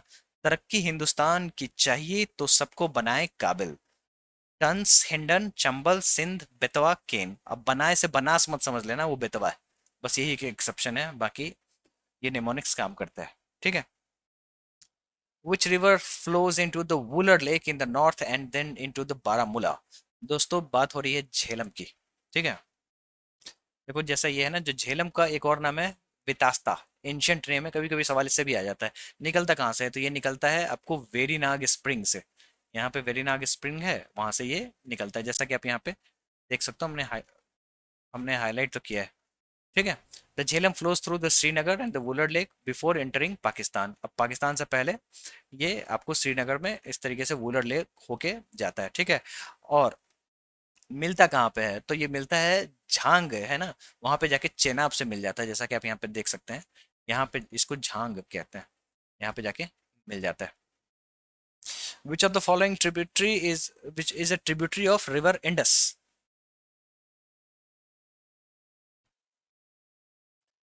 देखो, बेटवा तो है यमुना का, हमने देख लिया। लोहित दिबांग ब्रह्मपुत्र का। और श्योक जो है ये इंडस का है। जैसा कि आप यहाँ पे इमेज में देख सकते हैं, आपको ये श्योक रिवर है ना, ये आपको इंडस का पार्ट है। इंडस निकलती कहाँ से है, तो बोखरचू जो ग्लेशियर है वहां से निकलती है, तिब्बत में ये पड़ता है। यहाँ पे इसको सिंगी खाम्बन बुलाते हैं। ये सारी चीजें पता होनी चाहिए। विच रिवर ओरिजिनेट्स फ्रॉम राक्षस ताल north western tip near Mansarovar. Right answer is Sutlej. इसी इमेज से समझते हैं। देखो, ऐसा है, ये राकस लेक है, और यहाँ से आपको सतलज निकलती है। ठीक है। अब यहीं पे आपको भाखड़ा नंगल डैम है। फिर भाखड़ा नंगल डैम से आगे बढ़ते हैं तो आपको हरिके डैम है। यहाँ पे हरिके बर्ड सेंचुरी भी है। ऊपर से ब्यास आती है, यहाँ पे मिल जाती है, और जहाँ पे मिलती है वहाँ पे पानी हम लोग स्टोर करते हैं। और वहाँ से हमने पानी को सीधे राजस्थान भेज दिया इंदिरा गांधी कनाल के थ्रू, जो कि इंडिया का लॉन्गेस्ट कनाल है। ठीक है। फिर ये पानी आगे बढ़ता है, फिर जाके ये चेनाब से मिल जाता है, और फिर फाइनली इंडस से मिल जाता है। और कहाँ पे मिलता है, तो मिठानकोट में। ठीक है। यहाँ पे पंजनाद के फॉर्म में मिल जाता है। तो यही कहानी है सतलज की। ठीक है। विच रिवर ओरिजिनेट्स फ्रॉम राक्षस ताल नॉर्थ वेस्टर्न टिप, हो तो गया। The Salal hydro electric power station is located on in which union territory of India. दोस्तों, सलाल बलिघार ये सारे सवाल बहुत ज्यादा पूछे जाते हैं, तो ये सारे आपको पता होने चाहिए। सलाल बलिघार दुल्हस्ती, इन सभी में बहुत ज्यादा सवाल पूछे जाते हैं। ये जम्मू कश्मीर में है। देखो, ऐसा है, जो हाइड्रो इलेक्ट्रिक प्रोजेक्ट्स जितने भी आपको झेलम इंडस और इसके जो ट्रिब्यूटरीज है ना, उन पे जितने हैं वो यहाँ पे हमने लिस्ट कर रखे हैं। जैसा कि आप यहाँ पे देख सकते हैं, सलाल जो परियोजना है ना, कॉम्पिटेटिव एग्जाम्स के लिए बहुत इंपॉर्टेंट है। ये चेनाब रिवर पे सवालों में पूछे जाते हैं, पता होना चाहिए। दोस्तों, अगला सवाल है, how much percentage of earth's water makes up the ocean. देखो, ऐसा है, जो ओशन 97% वाटर होल्ड करता है। ठीक है। तो ये आपको पता होना चाहिए। ऐसा है, जो ओशंस 97.3% बेसिकली है, जो पानी होल्ड करता है, जो कि सेलाइन है। बाकी का फ्रेश वाटर है। कॉम्पिटेटिव एग्जाम्स में इससे बहुत ज़्यादा सवाल आते हैं, इसलिए आपको ये चार्ट बना के दे दिया गया है, ताकि आपको चीज़ें समझ में आएंगी। अब यहीं पे आपको दो तीन सवाल यहाँ पे देखने को मिल जाएगा सीपीओ के ही पेपर में। ठीक है। Of the total water content available globally, how much percentage of water is received from the fresh water sources. Right answer is 2.5%, जैसा कि हम लोगों ने यहाँ पे देखा। देखो, ऐसा है, जो 97.3% जो है ओशंस है, बाकी के जो पानी है वो फ्रेश वाटर है। फ्रेश वाटर में सबसे ज़्यादा पानी जो है वो आइस कैप्स के रूप में है। ये भी कॉम्पिटेटिव एग्जाम्स में पूछे जाते हैं। और कभी कभी जब आप पढ़ाते हो तो आपको खुद ऐसी जानकारी मिलती है जो थोड़ा सा आश्चर्यजनक लगता है। क्या आपको पता था, जो रिवर जो होते हैं वो मात्र 0.0001% वाटर कैरी करते हैं, है ना। तो कभी कभी चौंकाने वाली चीज होती है। यानी कि समझो, टोटल 1% जो पानी है, जो कि इजिली एक्सेसिबल है, उसका 1% रिवर है होल्ड करता है। Which of the following are the salt water lakes. ऐसा है, जो आपको यहाँ पे जो सॉल्ट वाटर लेक्स पूछा जा रहा है। देखो, ऐसा है, जो सांबर लेक तो है ना। डल तो फ्रेश वाटर है। वुलर फ्रेश वाटर है, सबसे बड़ा है। उसके बाद चिल्का लेक जो है वो आपको सॉल्ट वाटर है, यानी कि आपको ए और डी, है ना। देखो ये रहा सांबर लेक, ये largest inland salt water lake है, तो ये आपको पता होना चाहिए। डल लेक जो है उसको श्रीनगर का ज्वेल बुलाते हैं। वुलर लेक जो है वो लार्जेस्ट फ्रेश वाटर लेक है, ये भी आपको पता होना चाहिए। जितने भी सुपरलेटिव्स हैं वो आपको कॉम्पिटेटिव एग्जाम्स के लिए मालूम ही होना चाहिए। चिल्का लेक की बात कर लेते हैं, ये पहला रामसर साइट था और एशिया का लार्जेस्ट ब्रैकिश वाटर लेक है, ठीक है। और महानदी भी आप समझो इसी के यहीं यहीं पे जाके एम्प्टी होती है, महानदी रिवर जो है। Which of the following options is not correctly matched, not पूछा जा रहा है, okay. Wular lake Jammu Kashmir, it is matched. Chilka lake Orissa, बिल्कुल सही बात है। सरदार सरोवर लेक कर्नाटका, नहीं भाई साहब कर्नाटका नहीं। वेम्बनाड लेक केरला, है ना। तो सरदार सरोवर लेक जो है यहाँ पे जो कर्नाटका है वो गलत है, ये गुजरात में है ना। Which of the following states union territory of India receives the highest average annual rainfall? Meghalaya. जितने भी सुपरलेटिव्स हैं वो आपको पता ही होने चाहिए दोस्तों। हाईएस्ट रेनफॉल माइसोरनम जो है ना, माइसिनरम जो है मेघालय में है जगह, वहाँ पे सबसे ज़्यादा होती है और इसको वेटेस्ट प्लेस ऑन अर्थ कहा जाता है। और यहाँ पे सबसे ज़्यादा हाईएस्ट रेनफॉल रिपोर्ट हुआ है। Which of the following is the longest highway tunnel in India as of 2022? देखो ऐसा है, तो यहाँ पे 2022 मेंशन्ड है, क्यों? क्योंकि आए दिन टनल बन रहे हैं, टनल तो बहुत ही तगड़े तरीके से बन रहे हैं, तो पता नहीं चलता है जो कौन से टनल की बात हो रही है। तो यहाँ पे आंसर इज अटल टनल, ये आपको पता होना चाहिए। ऑप्शंस के हिसाब से अटल टनल ही होगा। अब थोड़ा सा यहाँ पे कुछ लोगों को कंफ्यूजन है, तो यहाँ पे हम समझ लेते हैं। ये लॉन्गेस्ट टनल की बात करें तो श्यामा प्रसाद मुखर्जी रोड टनल, यहाँ पे रोड टनल कीवर्ड में ही डाला हुआ है, जो कि जम्मू कश्मीर में है। इसको चेनानी नसीरी टनल भी कहते हैं। ये 9.28 किलोमीटर का है, ये longest road tunnel in India. Highest highway tunnel की बात करें तो अटल टनल, जो कि रोहतांग में है, ठीक है। ये 9.02 किलोमीटर का है, ठीक है। और ये वर्ल्ड का longest single tube highway tunnel है, ठीक है, जो कि 10,000 फीट की ऊंचाई पे है। What is the length and total length of Golden Quadrilateral built by National Highways Authorities of India? Golden quadrilateral SSC का बहुत ही फेवरेट टॉपिक है, यह है 5846 पे, ठीक है। तो ये 5846 आपको मेंशन होना चाहिए, ठीक है। ये largest highway project in India and the fifth longest in the world है। गोल्डन क्वाड्रिलेटरल अटल बिहारी वाजपेयी गवर्नमेंट के द्वारा स्टार्ट किया गया था। ये सारी चीजें आपको पता होनी चाहिए। As of 2022, which of the following is the longest national waterway in India? देखो ऐसा है, इसको पहले आंसर समझ उसके बाद थोड़ा सा डिस्क्रिप्शन में समझेंगे। इलाहाबाद हल्दिया स्ट्रेच की बात हो रही है। टोटल आपको ऐसा है, पहले 5 वाटरवेज हुआ करते थे, लेकिन उसमें अब आपको 106 नए एडिशनल वाटरवेज को ऐड किया गया है। जरूरी नहीं है ये फंक्शनल होंगे, लेकिन इसको ऐड कर दिया गया है, इसकी फिजिबिलिटी को देखा जा रहा है ना। इसके द्वारा तो नेशनल वाटरवेज एक्ट 2016 में आया था, उस समय में इसको ऐड कर दिया गया। इंपॉर्टेंट वाले कौन कौन से हैं ये समझो। सबसे पहले नेशनल वाटरवे 1 जो कि हल्दिया टू इलाहाबाद के लिए है, 1620 किलोमीटर, जो सवालों में आया। दूसरा है नेशनल वाटरवे 2 जो कि धुबरी टू सदिया है, ब्रह्मपुत्रा रिवर पे है ये। तीसरा समझो, तीसरा आपको यहाँ आ जाओ, वेस्ट कोस्ट कनाल पे है, कोलम टू कोट्टापुरम। चौथा गोदावरी कृष्णा एंड कनाल्स। पांचवा ब्रह्मणी डेल्टा कनाल जो कि 588 किलोमीटर का है। फिर बराक नेशनल वाटरवे 6 है, ठीक है, जो कि लखीपुर से लेके भांगा तक है, और ये इन प्रोसेस है, ये अभी तक बन ही रहा है, ठीक है। बस उतना ही याद कर लेना है, काम हो जाना है। How many major ports are there in India for the maritime transportation? Total 13 major ports are there, ठीक है, ये आपको पता ही होना चाहिए, जिसके नाम आप यहाँ पे देख सकते हो। और अगर इंडिया के कोस्ट लाइन की बात करें तो 7500 किलोमीटर्स का कोस्ट लाइन है, ठीक है। Of the June 2023 which of the following is the longest train route in India? लोगों को लगता है जो जम्मू से लेके कन्याकुमारी जो सीधा रास्ता है ये सबसे लॉन्गेस्ट होगा, नहीं दोस्तों, ये डिब्रूगढ़ टू कन्याकुमारी है, इस तरीके से उसका रूट बनता है, जैसा कि आप यहाँ पे देख सकते हैं, ठीक है। अब ऐसा है, जो उसका नाम है विवेक एक्सप्रेस जो चलती है, जो कि डिब्रूगढ़ से कन्याकुमारी में चलती है। ये टोटल 4273 किलोमीटर्स को नाप देती है और ये लॉन्गेस्ट है, ठीक है। और शॉर्टेस्ट की भी बात कर लेते हैं, तो शॉर्टेस्ट है नागपुर से अंजी किलोमीटर, अंजी तक चलती है, और जो कि मात्र 3 किलोमीटर का रूट है, उसी में ट्रेन चल रही है ना। Which of the following is known as the steel city of India? Right answer is Jamshedpur. Jamshedpur में टिस्को है, यानी कि Tata iron and steel company है, ये 1907 में अस्तित्व में आया। ये कॉम्पिटेटिव एग्जाम्स में सवाल आते हैं। Which river originates south of the equator and flows north through the northeastern Africa to drain into the Mediterranean Sea? देखो ऐसा है, तो अगर आपको अफ्रीका के रिवर भी पता है तो फिर थोड़ा सा काम आपका आसान हो जाएगा। लेना रिवर इस बिल नहीं है, ये तो रशिया का है। नाइल रिवर हाँ है। Amazon river south America, Congo river Africa. ठीक है, अब बचे दो, अब दो में से सेलेक्ट करना है आपको। कॉन्गो रिवर अगर आपको पता होगा, जो इक्वेटर को दो बार ऐसे इस तरीके से काटती है, ये रहा equator.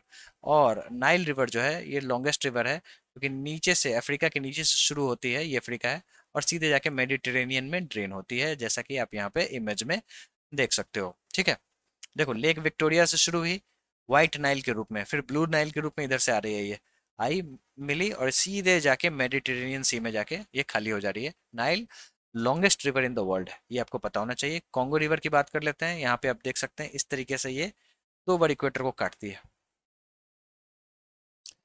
What does M stands for Mudra Yojana? दोस्तों ऐसा है, जो मुद्रा पे सवाल बहुत बार आते हैं, खासकर फुल फॉर्म से लेके। ठीक है, तो इसका सही उत्तर है माइक्रो। देखो, प्रधानमंत्री मुद्रा योजना जो है 8 अप्रैल 2015 में आई, इसका फुल फॉर्म है micro units development and refinance agency. Selection phase में भी इस पे सवाल आ चुका है। शिशु किशोर तरुण, ये इसके लोन की स्कीम है। शिशु है 50,000, किशोर है 50,000 से लेके 5 लाख तक, तरुण जो है वो 5 लाख से लेके 10 लाख तक है। What is the full form of PMSYM? PMSYM जो है वो है श्रमयोगी मानधन योजना। पी प्रोफेसर मोहम्मद यूनुस जो है उनको नोबेल पीस प्राइज मिलता है, किस ईयर मिलता है? 2006 में मिलता है, और ये इंपॉर्टेंट है, ये आपको पता ही होना चाहिए। कारण क्या है? देखो, मोहम्मद यूनुस से सवाल भी सीएचएसएल में भी आए थे, वो माइक्रो फाइनेंस से रिलेटेड, इनको फादर ऑफ माइक्रो फाइनेंस कहा जाता है। ठीक है, और अक्सर लोगों को लगता है कि इनको इकोनॉमिक्स में नोबेल प्राइज मिला होगा, नहीं, इनको नोबेल पीस प्राइज मिला है, तो ये पता होना चाहिए आपको। बांग्लादेश के रहने वाले थे, 2006 में ये मिला था। In which of the following games is the term dribbling used? Dribbling आपको, अब स्पोर्ट्स आ गए हम लोग, ठीक है, बास्केटबॉल से रिलेटेड है और बहुत बार सवालों में देखने को मिलता है। ठीक है, बास्केटबॉल के बारे में आप यहाँ पे पढ़ सकते हैं इन चीज़ों को। ये रहा ड्रिबलिंग।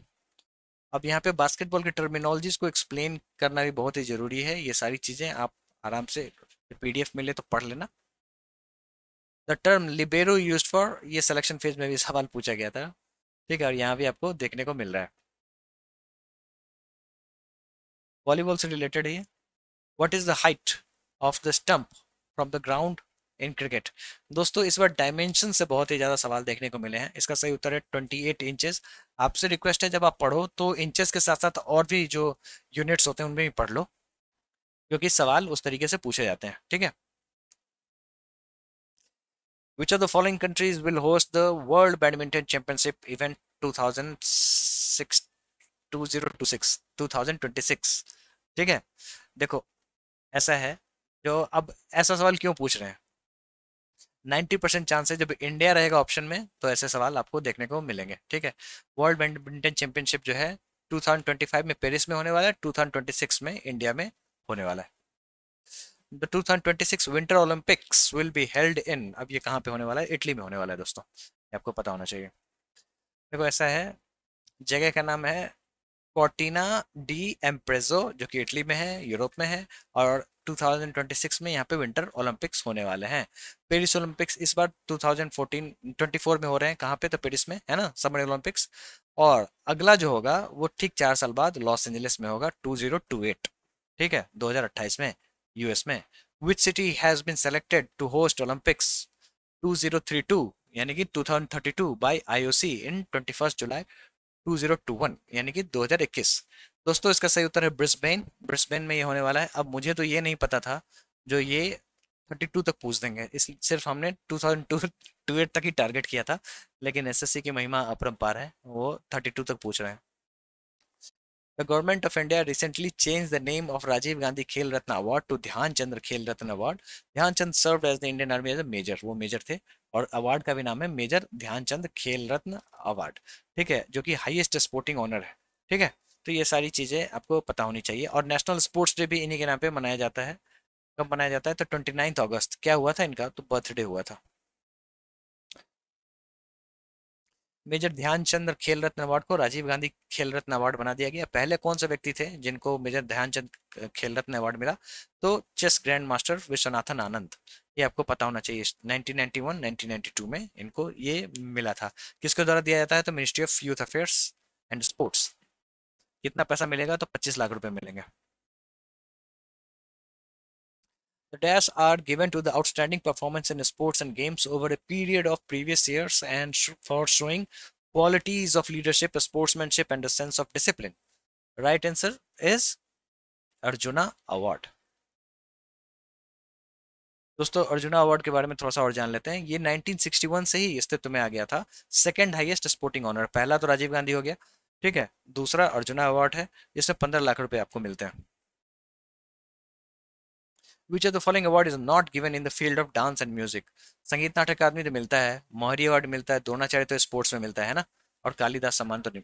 लिटरेरी अवार्ड एमपी के द्वारा दिया जाता है, मध्य प्रदेश के द्वारा, है ना। In which year did woman take part in modern Olympics for the first time? बहुत ही बेहतरीन सवाल।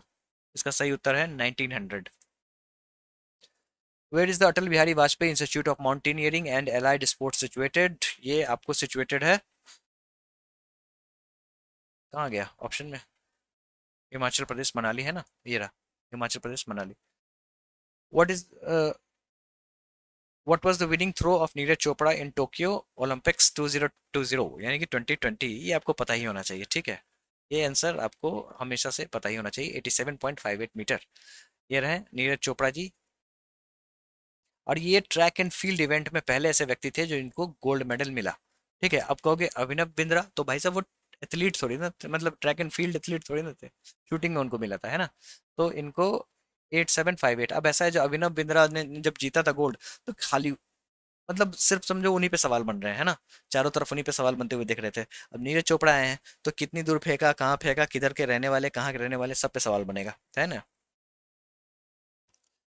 Who won the bronze medal in women's boxing in Tokyo Olympics 2020? दोस्तों 2020 के ब्रॉन्ज मेडल के बारे में पूछा जा रहा है, एक ही नाम है, लवलीना बोरगोहाइन। इनके बारे में जान लो, अभी सीएचएसएल में भी इनके ऊपर में भी सवाल आया था। इन्होंने टोक्यो 2020 ओलंपिक्स में ब्रॉन्ज जीता था, ठीक है, और फिर 2023 में वेट लिफ्टिंग में वर्ल्ड चैंपियन बनी 75 केजी कैटेगरी में, ठीक है। और 2023 में जो एशियन गेम्स हुआ था 2023 में, उसमें भी इन्होंने सिल्वर मेडल जीता था। Who among the following was the founding president of Indian Olympic Association? ये बहुत ही अच्छा सवाल है, कंफ्यूजिंग भी है। ये इसका आंसर है दोराबजी टाटा। दादा भाई नेहरूजी और जमशेदजी टाटा में कंफ्यूज नहीं होना है, इन दोनों के नाम को मिला के ऐसा लगता बना दिया गया है ना, लेकिन दोराबजी टाटा, ठीक है। अभी कौन से हैं, तो पीटी उषा, ये भी आपको पता होना चाहिए। अभी जो प्रेजेंट प्रेसिडेंट है इंडियन ओलंपिक एसोसिएशन के, वो पीटी उषा है, ठीक है। यहाँ पे सवाल गायब है, सवाल यहाँ पे दिख नहीं रहा है, लेकिन मैं आपको बताता हूँ। सवाल ये था जो 2031 का आपको आईसीसी वर्ल्ड कप कौन ये करेगा, होस्ट करेगा, तो इंडिया और बांग्लादेश दोनों मिलकर होस्ट करेंगे, ये आपको पता होना चाहिए। और 2027 का होगा साउथ अफ्रीका, जिम्बाब्वे, नामीबिया, सारे मिलकर करेंगे। इंडियन इंटरनेशनल ओलंपिक कमेटी कब इस्टेब्लिश हुआ था? तो ये इस्टेब्लिश हुआ था 1894 में। ये देखो दोस्तों, ऐसा है ना, जो मात्र यही स्लाइड है जो मुझे सिलेक्शन फेज में यूज करना पड़ रहा है, मुझे सीपीयू में भी यूज करना पड़ रहा है, और आगे भी जो एनालिसिस करूंगा उसमें भी यूज करना पड़ेगा। तो ये सारे हॉटस्पॉट हैं, इससे बहुत ज्यादा सवाल आते हैं, तो ये सारी चीजें आपको पता होनी चाहिए, ठीक है।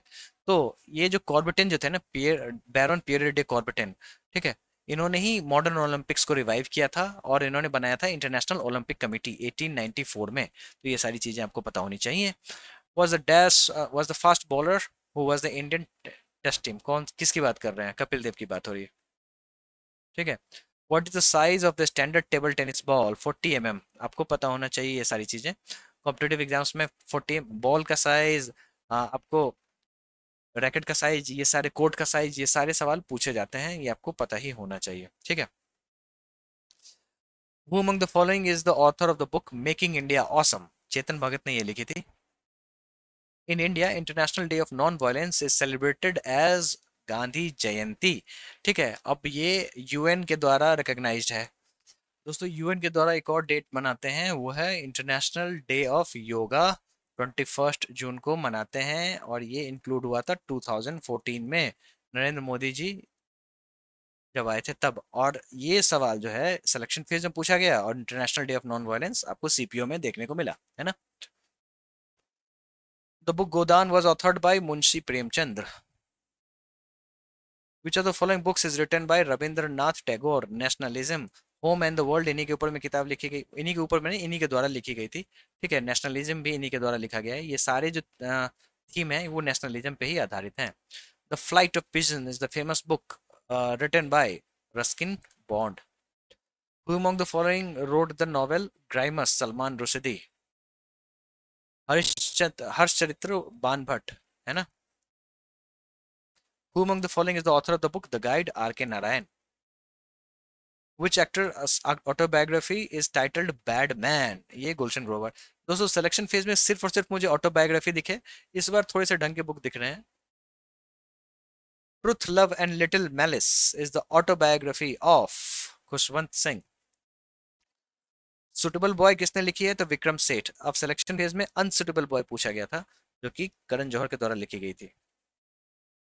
Which of the following books was written by Chitra Banerjee देवकर्णी? ठीक है, The Palace of Illusions, देवकरुणी. I wish you best of luck for your examination. Thank you very much.